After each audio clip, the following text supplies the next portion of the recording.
এবং আমাদের যারা আহত আছেন তাদের তথ্য, সঠিক তথ্য বের করে আনা এবং তাদেরকে যথাযথ মর্যাদা সহ তাদের যে ক্ষতিপূরণ দেওয়া এবং তাদের যে আর্থিক সহায়তার প্রয়োজন হলে সেগুলো দেওয়া, সেই বিষয়টি নিয়ে জনমনে দুরকম প্রত্যাশা ছিল। এক, সরকার এগিয়ে আসুক। দুই, বৈষম্য বিরোধী ছাত্র আন্দোলন এগিয়ে আসুক।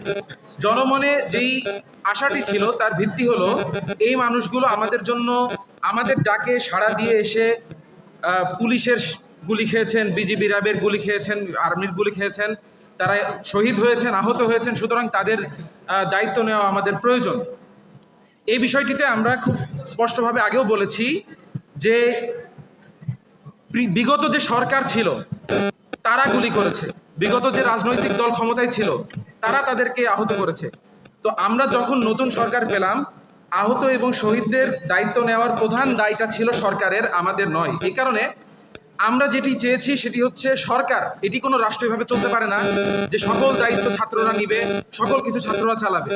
আমরা চেয়েছি সরকার যাতে তাদের যথাযথ মর্যাদা প্রদান করে, তাতে সঠিক তালিকাটি প্রণয়ন করে এবং প্রকাশ করে, সেই বিষয়ে সহযোগিতার জন্য আমাদের একটি কেন্দ্রীয় স্বাস্থ্য বিষয়ক কেন্দ্রীয় উপকমিটি করা হয়। এবং আমরা এখন পর্যন্ত গভর্নমেন্টের সাথে কোলাবোরেশনের মাধ্যমে আমরা ডেটা কালেকশন করছি গভর্নমেন্ট এবং প্রাইভেট হসপিটাল থেকে। আপনাদেরকে আগেও জানিয়েছিলাম। এখন পর্যন্ত আমাদের যে আপডেট সেটি আগে আমি দিয়ে নেব। সেটি হচ্ছে এখন পর্যন্ত আমাদের কাছে টোটাল কেস এসেছে আহতর 17,926টি। তার মধ্যে গভর্নমেন্ট হসপিটাল থেকে এসেছে 15,542। বলতে পারেন যে প্রাইভেট হসপিটাল থেকে কেস এত কম কেন? তার প্রধান কারণ হচ্ছে প্রাইভেট হসপিটালগুলো এতকাল যাবত সরকারকে কোনো রকম তথ্য দিয়ে সহায়তা করতো না। এ কারণে তাদেরকে নতুন করে ম্যানুয়াল দিয়ে ট্রেনিংয়ের মাধ্যমে তাদেরকে তাদের লজিস্টিক্সের মাধ্যমে নতুন করে তাদেরকে প্রস্তুত করা লাগছে, যার জন্য আমাদের কিছুটা সময় লেগে যাচ্ছে।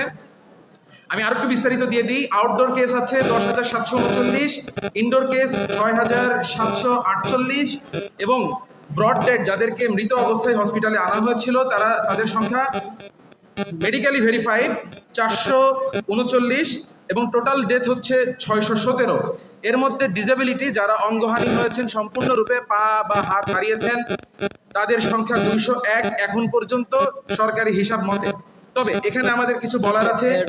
প্রথম কথা হচ্ছে এখানে অনেক নিখোঁজ মানুষ আছেন, তাদের নিখোঁজদের জন্য আমরা একটা আলাদা ডেটাবেস প্রস্তুত করছি, এটি আশা করি আজকে বা কালকের মধ্যে লাইভ হবে।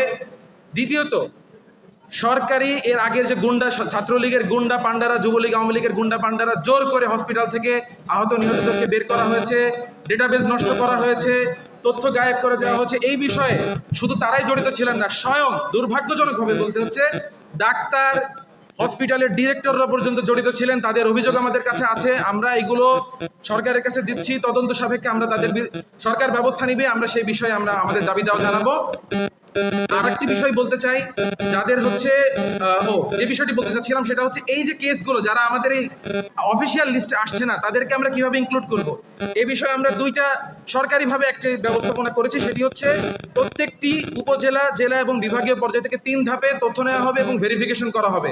অর্থাৎ প্রতিটি উপজেলায় কিন্তু একজন ইউএইচএফপিও আছেন, যে উপজেলা স্বাস্থ্য কমপ্লেক্সে, তার কাছে গিয়ে আপনি তথ্য দিতে পারবেন যে আমার অমুক শহীদ হয়েছেন বা আমার পরিবারের অমুক আহত হয়েছিলেন, কিন্তু ভয়ে আমরা হসপিটালে যেতে পারিনি, গিয়েছি কিন্তু নাম পরিবর্তন করা হয়েছে, অন্য নাম দেওয়া হয়েছে, ফেক মোবাইল নাম্বার দেওয়া হয়েছে, আপনারা তথ্যগুলো দিতে পারবেন, তারা ভেরিফিকেশন করবেন।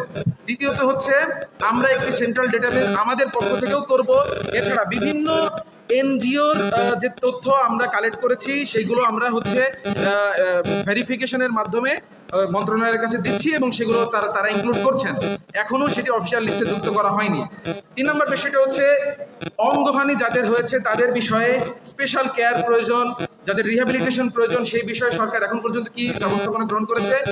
অঙ্গহানির ব্যাপারটি আমরা মন্ত্রণালয়ে নুরজাহান আপার সঙ্গে এবং বিভিন্ন এনজিও এবং ওষুধ শিল্প সমিতির সাথে বৈঠক করে যে বিষয়টি আমরা একটি ডিসিশনে এসেছি সেটি হচ্ছে যাদের প্রস্থেটিক্স দরকার, যাদের বিভিন্ন লিম্বস প্রয়োজন, তাদেরকে বিভিন্ন এনজিও এবং বিদেশি সংস্থাগুলো একদম উন্নত মানের মানে অতি আধুনিক যেই প্রস্থেটিক্স আছে সেগুলো তারা প্রোভাইড করতে চেয়েছেন এবং আমরা একটি চুক্তির মাধ্যমে এগুলো ফাইনালাইজ করার একটি প্রক্রিয়ার মধ্যে আছি। বাংলাদেশের ব্র্যাককে উল্লেখ করতে হচ্ছে, তারা আগ্রহ জানিয়েছেন, জার্মানি থেকে তারা প্রস্থেটিক্স আনবেন। চায়নার একটি প্রতিনিধি দল আমাদের সঙ্গে দেখা করেছেন, আলোচনা করেছেন। তারা বলেছেন যে তারা প্রস্থেটিক দিবেন আধুনিক, যে এবং আমরা চাচ্ছি শুধু দেওয়ার মধ্যে যেন শেষটা না হয়ে যায়। আমরা চাই যে, কারণ এদের একটা দীর্ঘ সময়, লম্বা সময় পর্যন্ত কিন্তু তাদের হচ্ছে এই মেইনটেনেন্সের প্রয়োজন হবে, চেঞ্জ করার প্রয়োজন হবে। তো একটি চুক্তির মাধ্যমে যে তারা 5 বছর কিংবা 10 বছর তাদেরকে এই সার্ভিসটি দিয়ে যাবেন, যাতে তারা একটা পূর্ণ, এবং এরপর তাদের যে রিহ্যাবিলিটেশন প্রয়োজন, যারা চক্ষু হারিয়েছেন তাদেরকে বিভিন্ন ভোকেশনাল ট্রেনিং এর মাধ্যমে তাদের পুনর্বাসনের কথা আমরা বলেছি। চক্ষু এখন সবচেয়ে ইম্পর্টেন্ট যে কেসগুলো যা আমাদেরকে বাংলাদেশের চিকিৎসা ব্যবস্থায় আপনার চিকিৎসা করা কঠিন মনে হচ্ছে, তাদের মধ্যে দুইটা। একটা হচ্ছে যাদের চোখে গুলি আছে, চোখ হারাচ্ছেন, হয়তো মানে খুবই ক্রিটিক্যাল কন্ডিশনে আছেন।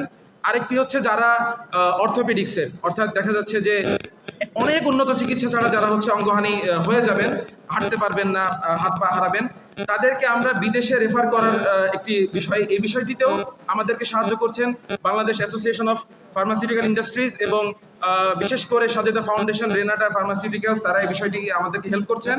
আমরা এখন এই মুহূর্তে 7টি এমন কেস নিয়ে কাজ করছি যাদেরকে আমরা বাইরে পাঠানোর, সিঙ্গাপুর এবং হচ্ছে থাইল্যান্ড, ব্যাংককে পাঠানোর প্রক্রিয়ার মধ্যে আছি অতি দ্রুত। আরেকটি বিষয় আমরা বলতে চাই, সেটি হচ্ছে সারা দেশে হসপিটালগুলোতে সমন্বয়ক পরিচয় দিয়ে ডাক্তারদের সাথে যে অরাজকতা করা হয়েছে, লিস্ট করা, এই সকল বিষয় আমরা আগেও বলেছি, আবারও বলছি, আমাদের এই স্বাস্থ্য উপকমিটির পক্ষ থেকে দেশব্যাপী একটি ভলান্টিয়ার কমিটি প্রণয়ন করা হয়েছে। কিছুটা ভেরিফিকেশনের জন্য আমরা সময় নিচ্ছি, কারণ যাকে তাকে আমরা এই দায়িত্ব দিতে পারি না। এই লিস্টটি, আমাদের যে অনগোয়িং লিস্ট, সেটি মন্ত্রণালয়ের কাছে আছে। এটি ফাইনালাইজ হলে মন্ত্রণালয় প্রত্যেকটা উপজেলায় পাঠিয়ে দিবে, প্রত্যেকটা সদর হাসপাতালে পাঠিয়ে দিবে। এই মানুষগুলো হচ্ছে তাদের তথ্য নিবে, বিশেষ করে যাদের তথ্য আসেনি, আমি আগেও বললাম মিসিং যে তথ্যগুলো, সেই তথ্যগুলো এন্ট্রি করার ক্ষেত্রে তারা হেল্প করবে। এবং দেশবাসীর কাছে আমাদের আবেদন থাকবে, তাদের কন্ট্যাক্ট নাম্বার সহ আমরা পাবলিক করব, তাদের সঙ্গে যোগাযোগ করবেন। প্রত্যেকটি উপজেলায় যে মানুষগুলো আছেন, যে তারা যে কোনো তথ্য তাদের কাছে দিতে চান, আহত বা নিহত, তাদের সঙ্গে যোগাযোগ করবেন। আরেকটি বিষয় সর্বশেষ জানাইতে চাচ্ছি, সেটি হচ্ছে যে এই যে জুলাই বিপ্লবে আমাদের গণ অভ্যুত্থানে যারা শহীদ হয়েছেন, আমরা জানি 71-এ যারা শহীদ হয়েছিলেন তাদের জন্য আমরা বিভিন্ন মেমোরিয়াল তৈরি করেছি, স্মৃতিসৌধ বানিয়েছি, শহীদ মিনার বানিয়েছি। কিন্তু এই যে দ্বিতীয় স্বাধীনতা যুদ্ধ আমাদের হয়ে গেল, তাদের জন্য আমরা হচ্ছে আমাদের এই স্বাস্থ্য কমিটির পক্ষ থেকে আহ্বান জানিয়েছি, তাদের জন্য, তাদেরকে তো রাষ্ট্রীয় স্বীকৃতি দেওয়া হবেই ভেরিফিকেশনের পর, তাছাড়াও তাদের জন্য আমরা মেমোরিয়াল তৈরি করার আবেদন জানিয়েছি। এবং সেই বিষয়টিতেও আমাদেরকে আশ্বাস দেওয়া হয়েছে যে এই ব্যবস্থাপনা নেওয়া হবে। আমার বক্তব্য আমি এখানে শেষ করছি।